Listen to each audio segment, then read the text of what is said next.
Hey everyone, this is Kavita from Craft Doodling Designs. This is my Mika vest pattern. I've started adding double knit button bands from the left side, which is actually the right side when you're wearing the vest. So I have picked up stitches starting from this side all around the neck and down the other side. And after picking up stitches, I've cut the yarn and here it is. Now I've started knitting the double knit button band again from this side. I have another video about how to start a double knit button band and attach it as you go. I'll link the video below. In this video we will look at how to knit the buttonholes. So how to plan for the placement of your buttonholes. I'm planning to add 6 buttons to my vest. So one will go right at the bottom of the V shaping here like this, and one will be right just before the bottom hem ends here, which I've already done. Now the rest of the buttons or the buttonholes should be distributed between these two. To do that, I measured the distance between my first and the last button, which is about 13 inches for me, and then divide that number by the total number of buttons I'm planning to add minus 1. Since I'm planning to add 6 buttons, so 13 inches divided by 5 will be 2.5 inches. So I placed markers 2.5 inches apart between the first and the last marker. So that is my placement for 6 buttonholes, and will also be the placement for the 6 buttons later on. I have started making my double knit button band here, and I have already placed one buttonhole corresponding to my first one here. I have knit some more length on my button band since the first buttonhole. Here is my next stitch marker, which indicates the position of my next buttonhole, and I'm 2 stitches away from that, and that is the time I want to start knitting my buttonhole. So this buttonhole is going to be knit using short rows. What we're going to do is knit half of the button band and then turn the work and knit on the reverse side. We are going to do that until we reach the desired height for our specific button, and then we are going to close that hole and finish it. So I'm going to start knitting a right side row on my double knit button band, which is knit 1, slip 1 with yarn in front, knit 1, slip 1 with yarn in front, and knit 1. I have 11 stitches on my button band, and I have stopped at the 5th stitch, which is a knit stitch. Turn the work. Now I am going to knit the reverse side. So slip 1 with yarn in front, knit 1, slip 1 with yarn in front, knit 1, slip 1 with yarn in front. So I have knit one set of short rows, which is one short row on the right side and one on the wrong side. Now this is the button I want to be using for my vest.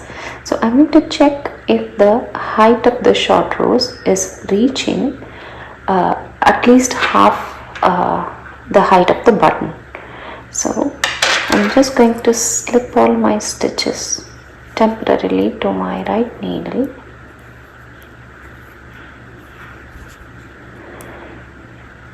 And this is the, just place the button here. I've slipped the stitches back onto my left needle. Now I'm ready to work across this row and not do a short row but continue to work across the second half of the button band.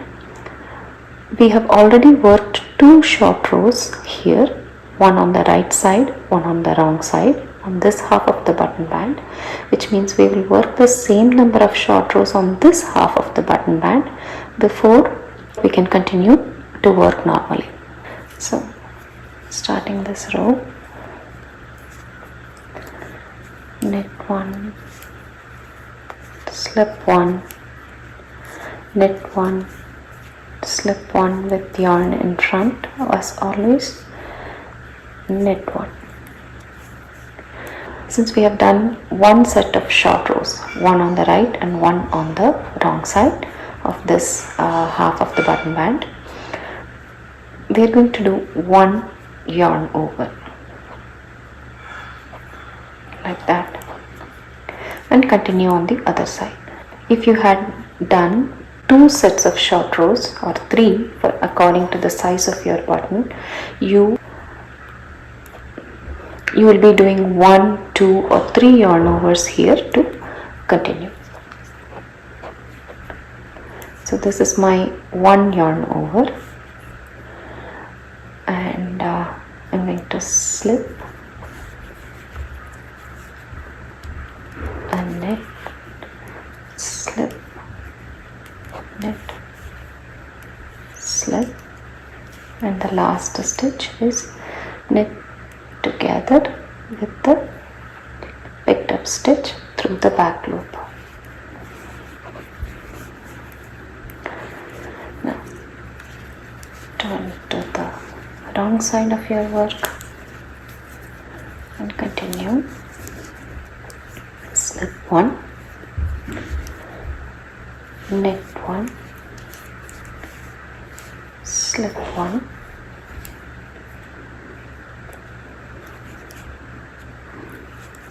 knit 1, slip 1. So this is the last knit stitch on this half of the button band, and we have our yarn over here. I'm going to knit them together.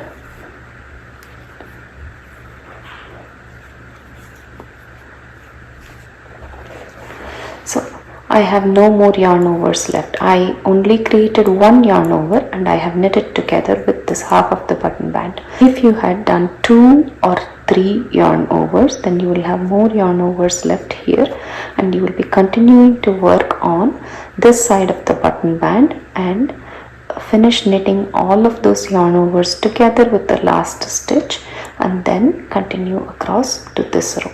So since I had done only 1 yarn over, all my yarn overs are done, so I'm going to continue knitting across the other side of the button band.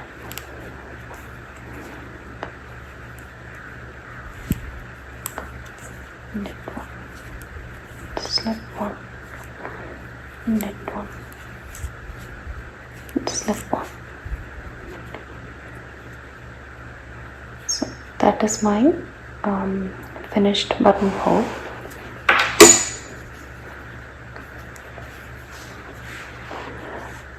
I'm going to continue knitting a couple more rows and then show you how it looks. So this is how it looks after a couple more rows. This is the button I want to fit this is the button I want to be stitching for my vest. Now this buttonhole might look really small compared to this compared to the size of the button, but knowing that a knitted buttonhole will stretch out over time, I would err on the side of a smaller buttonhole rather than a very large one. You can see that it passes neatly through this hole. So this is a double knit fabric, and the buttonhole is quite a sturdy one, so I hope it will last for a while. Hope this tutorial is clear in terms of how to calculate the placement of your buttonholes and the length of your button hole and the technique to create the buttonhole itself. I'll see you in another video. Bye bye.